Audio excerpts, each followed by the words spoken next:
Uma coisa muito importante que vocês têm que entender é o seguinte: quando a gente está trabalhando comunicação criativa, comunicação visual, comunicação criativa, publicidade e propaganda, ou seja, quando a gente está trabalhando todas essas ferramentas onde o texto ele é persuasivo, né? É uma retórica persuasiva, mas ele é voltado para o convencimento.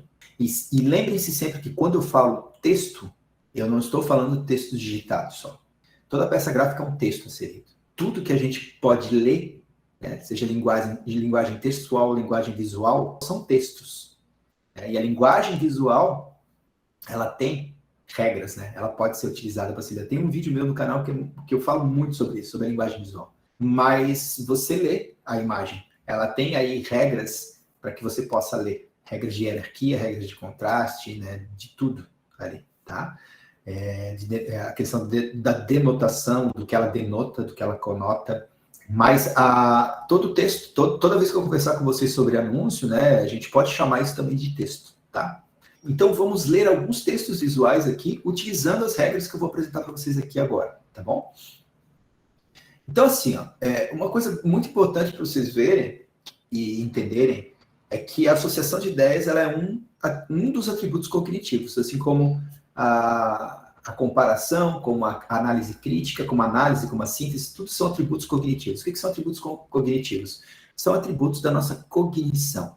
É a forma como a gente se relaciona com as coisas no mundo, decodifica e gera sentido através dessa cognição. Limitações cognitivas significa que você não domina, não desenvolveu muitos atributos cognitivos. Então, por exemplo, quantos de vocês se deparam hoje no dia a dia pessoas que não têm capacidade de saber quando vocês estão, por exemplo, falando uma piada ou fazendo sarcasmo, né?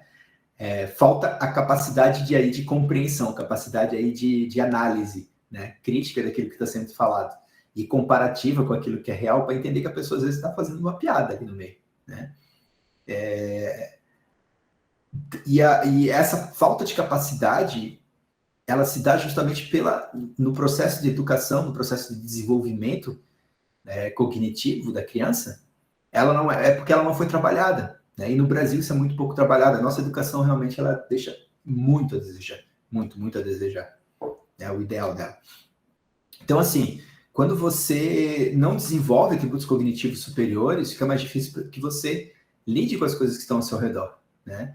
Às vezes você não identifica sarcasmo, às vezes você não consegue aprofundar muito numa ideia, né?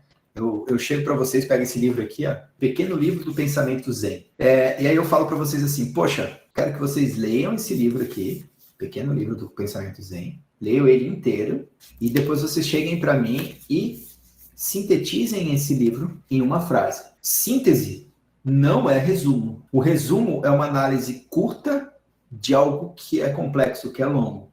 Você faz um resumo de tudo que tem nesse livro. Você vai escrever, fazer uma análise curta de tudo que tem nesse livro. Uma síntese é algo mais em bloco, mais curto, mais direto, que te dê uma ideia numa frase, numa palavra, num parágrafo, numa imagem, uma síntese de tudo que está aqui dentro. E da hora que vocês vão fazer uma síntese desse livro, vocês têm que utilizar 550 mil atributos. Não, tô brincando, não tem tantos assim, mas muitos atributos cognitivos, tá? Vocês têm que usar a capacidade de vocês de interpretar. Tá? E a interpretação a gente aprende no colégio, aprende, né, quando a gente é novo.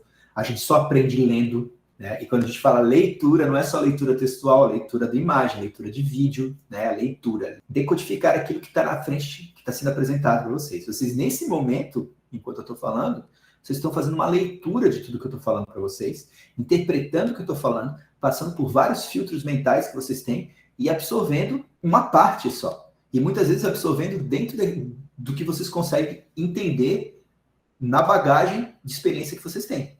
Eu nunca vou conseguir passar 100% para quem está ouvindo o que eu estou pensando. Quanto mais eu aproximar o que vocês entendem daquilo que eu quero que vocês entendam, melhor comunicador eu sou.